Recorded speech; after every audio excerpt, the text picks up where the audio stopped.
Welcome in to CBS News 24/7. Our cameras and crews catching this moment, watching a royal visit to New York City. King Charles and Queen Camilla are there. This is part of their 4-day visit to the United States after spending time in D.C. yesterday. You can see, of course, somebody carrying flowers, and then you see all kinds of honor guard there to greet the king and the Queen, and locals in New York, dignitaries among them, there to pay tribute to those who lost their lives and the first responders during the 9/11 tragedy. CBS News national correspondent Lilia Luciano is in New York City following every step of that. Looks like you got a motorcade going behind you as we speak, Lilia. That's right, Reed. They just opened some of the barricades right here to my right-hand side, and we're seeing a few cars, but we expect the motorcade to come, I believe, from that side. We have seen, as you can see, helicopters. There are counter-assault teams. There are counter-snipers, who we, of course, do not see around here. But right behind me is that security entrance. As you can see, there's the NYPD, the FDNY. There is, of course, the Secret Service, which has enhanced security to protect the royals, especially after the events that happened at the White House Correspondents' Dinner on Saturday. Of course, there are lines of NYPD cars all the way back for a few blocks. This road here is closed. What we expect is that the king and queen will arrive, and they will participate in a ceremony. Yesterday, a wreath laying ceremony. I'm just peering through the corner of my eye to make sure that we don't miss the large motorcade. We're hearing some sirens. But this is something that the 9/11 is something that the king addressed yesterday in his address to Congress. He said, "We stood with you then, and we stand with you now in solemn remembrance of that day that shall never be forgotten." Keep in mind, there were 67 British citizens who died on 9/11. This is 25 years. This year, 2026, is 25 years since the 9/11 attacks. We are hearing a little bit of noise coming from back here, but we expect that among those who will be in attendance in this solemn ceremony to launch this visit throughout the afternoon of the king and queen will be New York Mayor Zohran Mamdani, that former Mayor Bloomberg will also be in attendance. We expect that Governor Kathy Hochul of New York will also be there, among other dignitaries, as you mentioned. You might be able to hear that things are getting louder. The choppers are getting closer, I believe. This here looks like just a garbage truck, but I'm not sure of the commotion that's happening around us. After this ceremony, after this solemn event, where they will greet some of the victims' families and pay tribute to the first responders from 9/11, they will then separate. The Queen will go to the New York Public Library, where she's bringing a very special gift. That gift is a stuffed animal of Roo the kangaroo to complete the Winnie the Pooh gang. What I mean is, the New York Public Library, for those who haven't visited, has a collection of the original stuffed animals that were the inspiration for the Winnie the Pooh book series, which this year is going to turn 100. A.A. Milne, the writer, the author, had inspired the Winnie the Pooh series on this collection of stuffed animals that his son, of course, Christopher Robin, had in his possession. He would tell him these bedtime stories, and then that's where the book series began. So the story about Roo, the one that we'll complete, and I keep talking about this because I love this story. I didn't know this story. The Roo stuffed animal was actually lost in the 1930s in an orchard, in an apple orchard, and has been missing from the rest of the stuffed animals, which have been kept since the 1980s in the New York Public Library. So Queen Camilla will bring that stuffed figure of Roo the kangaroo that was made by the original manufacturers to complete the group. King Charles will be in Harlem. He's going to Harlem Grow. Harlem Grow is a nonprofit that creates urban farms throughout the city of New York. King Charles is there going to spend some time with some of the children who are served by this nonprofit, which teaches children how to grow sustainable farms throughout the city and in their communities. The city serves children in different areas of New York, but 90% of those served live under the poverty line. So we can expect to see the king to spend some time, some human time, not just with these children, with the founder of the organization and other volunteers, but addressing something that, as you know, is critical to him, which is environmental causes and climate change. From there, the King and the Queen, will then get back together again and take part in Midtown Manhattan of a business event where we expect that there will be some business leaders. And at the end of the night, they're going to have a dinner to honor the King's Trust, which used to be known as the Prince's Trust. Of course, now it's the King's Trust. And they'll have a series of other dignitaries, other close guests. All of today is, of course, expected to honor, just like yesterday, the strong relationship. Today's afternoon events will mark the strong relationship in terms of commerce between the UK and the U.S. The UK is, of course, the U.S. is the UK's strongest trade partner. There is about $400 billion in trade that go on between these two countries. And so those, being that this is the financial capital of the United States and of the country, are going to be events that are going to mark that important relationship. I'm still looking around my shoulder. It looks like they opened traffic through here. And I don't have in front of me the image that you might have, Reed. So keep me honest here, just in case you start seeing some movement of the King and Queen arriving. But I'm not seeing those images right now. I'm outside. We're beyond the security perimeter, which, of course, is very strong, especially given what happened Saturday night. Absolutely. And specific to 9/11 and that first stop there in New York City, you know, I'm old enough to be able to say that I reported live from Ground Zero on 9/11. And I remember so well how New Yorkers felt when they heard the message from the Queen of England, when they heard leaders of Parliament expressing sympathy, but also support. Those messages of support were also a reminder of the allyship between the two nations. Do you think that that is why this was a priority stop to start the day today, to really emphasize something that President Donald Trump has taken criticism for in some of his criticism about the UK relative to Iran? That is to emphasize that relationship and the fact that on 9/11, the UK jumped in to defend the United States after a horrific attack. That's right, Reed. And yesterday we heard in the King's address, he mentioned NATO, and he, in a very subtle way, highlighted what he expects is the U.S.'s support for NATO, perhaps in a very slight criticism to precisely what you're talking about. He talked about the importance of supporting Ukraine, and he mentioned that right after talking about the UK in the UK's support after 9/11. We know that the Queen, actually King Charles was and Queen Camilla, back then the Prince and the Duchess were here in the site of 9/11 before the 9/11 memorial was built in 2005. Then the Queen was also here, and she laid a wreath in 2010. It was something that was so important for Queen Elizabeth. It is something that that King Charles has mentioned consistently, and he did create that connection yesterday when he addressed Congress, and the importance of supporting NATO, and really just reminded Congress and reminded all of us of precisely that allyship that you mentioned, and the importance of the nation supporting each other and of that military coalition in times like these. I expect that today will begin.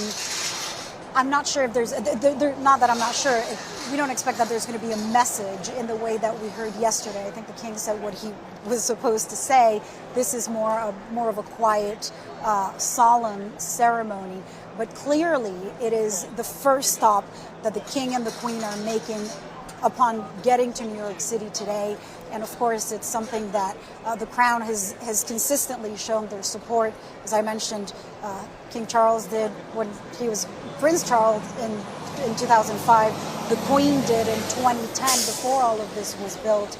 And it is their first stop during the day today before taking on those other responsibilities and showing up for those other causes that are critical to them. And I'll mention there are some protesters here, not a large presence of protesters, but some of them loudly expressing their objections to the presence of Mayor Mamdani. So there was a little bit of noise earlier here. Now they've walked in that direction, but holding signs and being critical of Major Mamdani's associations with people like Hassan Piker and his statements about 9/11. So there's been a little bit of that here, not a major protest.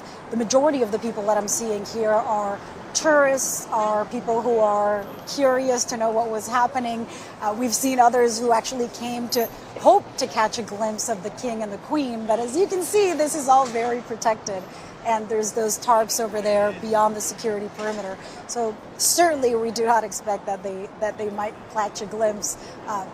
We hope that our audience will, because there are pool cameras inside which will follow their every move as they journey into the 9/11 memorial. And that's exactly what we're seeing live on the screen right now. Lilia, Luciano, thank you so much. A school bus of kids passing right there behind you. We hope that they get to see this page in U.S. history as it relates to the UK. All right, so let's continue the conversation. Political and constitutional historian Dr. Nigel Fletcher joins us right now. Dr. Fletcher, nice to have you back here. We're looking at sort of an introspective but powerful moment of solidarity, specifically through that lens of 9/11, that relationship between the U.S. and the UK. There at the 9/11 memorial, as we look at these live pictures there, what is the significance that you will be discussing with your students? Well, I think that 9/11 and the aftermath was a moment when the West collectively and the UK stood in solidarity with the United States in a completely unqualified way.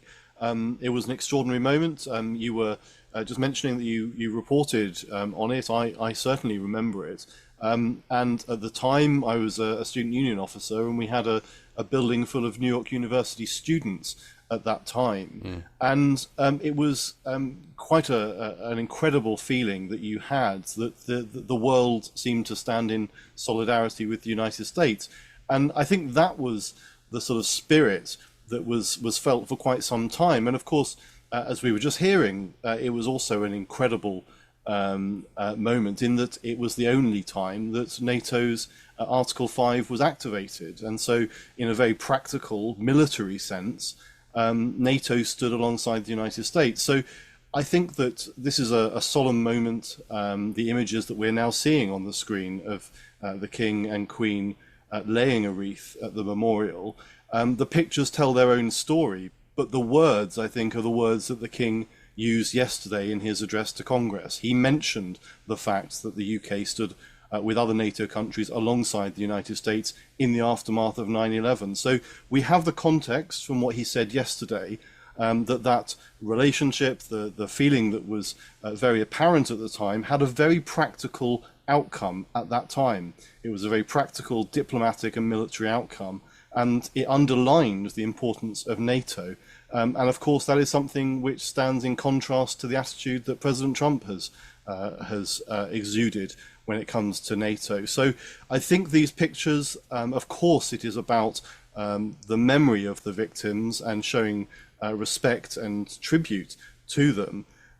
But by paying tribute in this way, it is focusing attention on that incredible moment, that awful moment in United States and world history, and what it meant to that bilateral relationship, because it's one that has endured. That's a feeling which I think has stuck in people's minds. But it's worth remembering that that was the only time that NATO's Article 5 has been used. And it's something which I think the president sometimes seems to forget. Well, and as we discuss 9/11 and the military action by the British military in the years following 9/11, I think it also bears mentioning, we would be irresponsible not to mention it, that the King's own sons served in the British military in those years after. Yes, indeed. Prince Harry served, and he quite unusually was deployed in active combat. We know from his memoir now that he agitated to be allowed to do that, and that he was very keen to be allowed to do that. But it does mean that there is a very personal link there. The UK lost a large number of brave service personnel during that conflict, and so it was a very real and a very practical demonstration of that standing shoulder to shoulder with the United States. So yes, and the King mentioned as well in his remarks yesterday, he was a serving military officer himself. He served in the Royal Navy. Again, President Trump has been rather disobliging in his remarks about the Royal Navy in the past, and I thought that was perhaps one of the most personally pointed moments in the speech, which, as I said earlier, I don't think the president necessarily will have noticed that, but other people certainly did notice that was a very pointed remark the King made when he said he was a serving naval officer himself, as his father was, as his grandfather was in the Royal Navy. And so, yes, there is a very personal history of serving in the military amongst the royal family, and that includes the King and his family as well. We read in literature all the time that phrase, lest we forget. From your perspective, what is the peril of forgetting the ties between the UK and the United States, not only politically, not only economically, but militarily? I think that it is important to always remember what it is that unites the two countries in terms of what they're fighting for. And we heard quite a lot of that yesterday as well.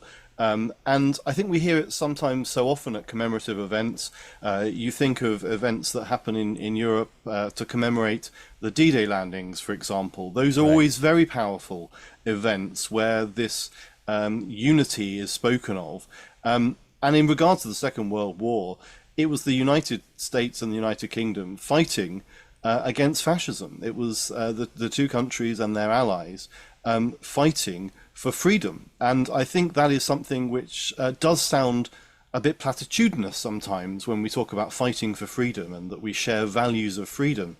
But again, it has a very practical application. When those values are under attack in the world, these two countries have stood together and fought it, fought those who have sought to extinguish it. So I think that this does give a very real sense that we talk about the special relationship perhaps too much, because it I think has lost its meaning, and there's an obsession with trying to analyse what it means and how is the special relationship.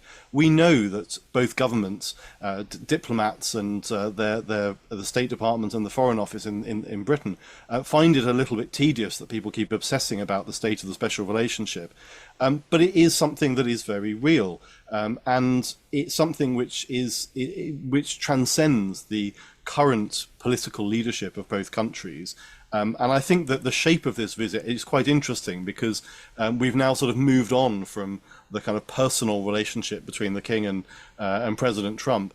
And this, I think, is demonstrating those deeper links. This is talking about the sort of the broader history and the fact that the King, as head of state of the UK, is going on a visit which very powerfully demonstrates the fact that these links go far beyond whoever happens to be in the White House or whoever happens to be on the throne in the UK. Well, and here on the screen, we see a billionaire, we see a king, a queen of England, but you also see people who have very personal touchstones to the tragedy of 9/11. Just a moment ago, and I just want to close with this, we saw somebody who we presume is a family member of one of the victims show the King of England a picture of somebody that was lost on that harrowing day. Ultimately, the victims and the first responders getting the eyes, the nod, and the respect of the King and Queen of England. Dr. Nigel Fletcher, I hope to talk to you again here on CBS News 24/7. Thank you.